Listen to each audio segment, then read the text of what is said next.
Ya en esta sesión vamos a tratar sobre la descripción de la innovación o investigación aplicada. Como tenemos acá el punto 2.1, la justificación. La justificación para nosotros dentro del proyecto va a ser la situación desfavorable o problema que se quiera resolver. Y entonces para ello nos vamos a preguntar tres cosas para poder hacer la justificación. El problema, ¿qué está ocurriendo? Es la pregunta que debemos hacernos. Luego la causa, ¿a qué se debe? Luego la consecuencia, ¿qué efectos adversos va a generar?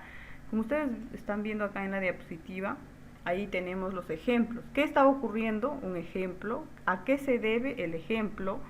¿Y qué efectos adversos va a generar? Entonces ustedes para ver o para realizar la justificación, ustedes tienen que tomar en cuenta el problema, la causa y la consecuencia, y así ya tendremos la justificación.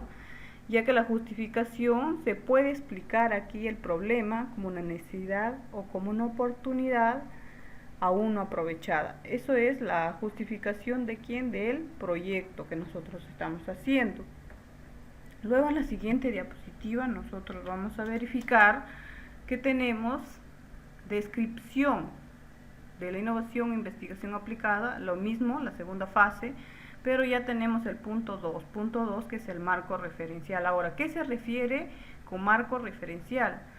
Dice, ¿qué fuentes de información se pueden consultar? ¿No? Entonces ese es el marco referencial. El marco referencial es aquello que nosotros recopilamos también, las teorías, las investigaciones previas que toman parte del proyecto de innovación o investigación. Es decir, son los intentos anteriores de solucionar el mismo problema. La finalidad de la búsqueda de antecedentes es demostrar que la solución aún existe. El marco referencial es algo que ya vino anteriormente estudiado, del mismo tema, pero que ya se haya estudiado. Y es un ejemplo donde lo podemos encontrar en guías, en manuales, catálogos, páginas web de empresas, libros, tesis y patentes. Esto es la parte del marco referencial, para que ustedes nos vayamos adecuando a hacer el proyecto. Entonces nos dice que tenemos que hacer la pregunta, vuelvo a repetir, ¿qué fuentes de información se pueden consultar? ¿No? Nosotros podemos consultar varias fuentes de información y recopilar todas las consideraciones anteriores que hayan hecho con respecto al tema. Y en la siguiente diapositiva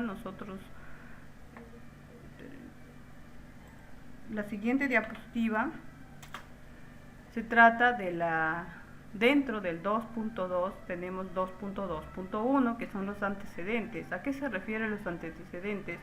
Son el conjunto de trabajos previos realizados por otros autores o instituciones sobre un tema de estudio. ¿Y qué es el marco teórico? El marco teórico viene la recopilación de la información de la teoría de los conceptos con respecto al tema que ustedes están tratando. Por ejemplo, por eso nos dice, es el pilar fundamental de cualquier investigación. La teoría constituye la base donde nosotros vamos a sustentar cualquier análisis, experimento o propuesta que vamos a estar haciendo.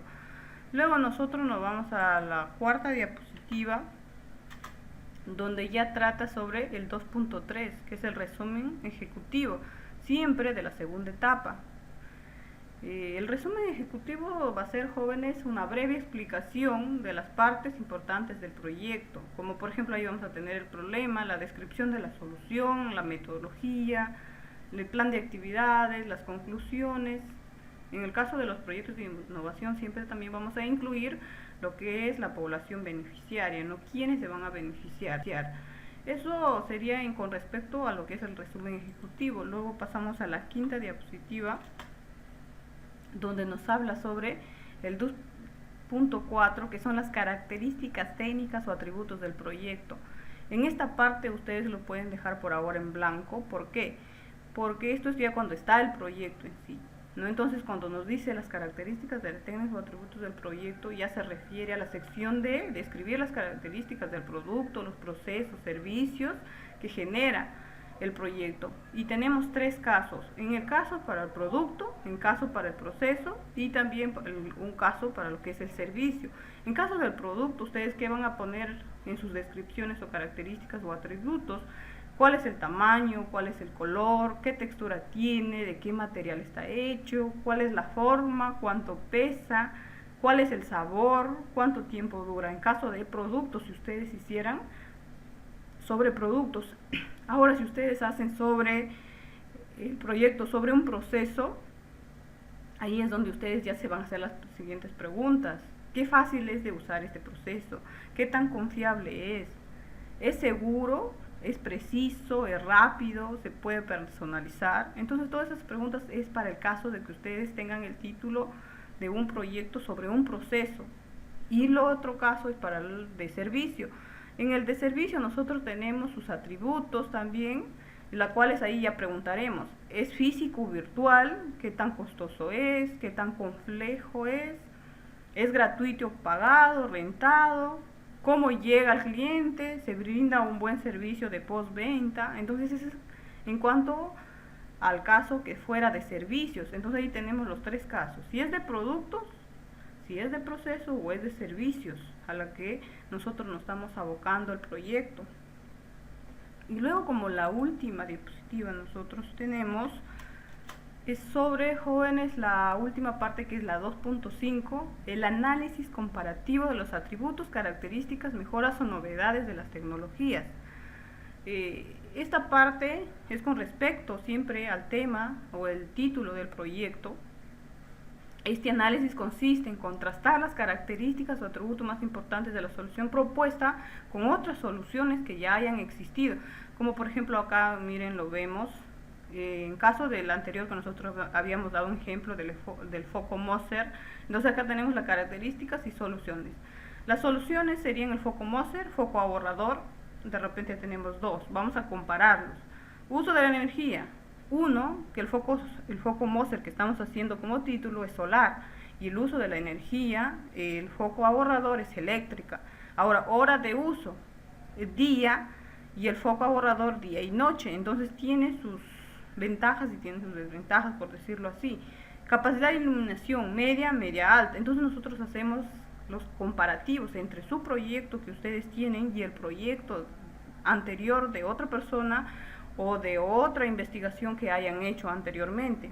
Por ejemplo, en caso del costo, casi sin costo, 5 soles al mes aproximadamente, el foco ahorrador, el otro es sin costo. Entonces también ahí vamos a ver ventajas y desventajas. Por eso dice comparar lo que ustedes están haciendo con otra investigación que alguien ha hecho aparte.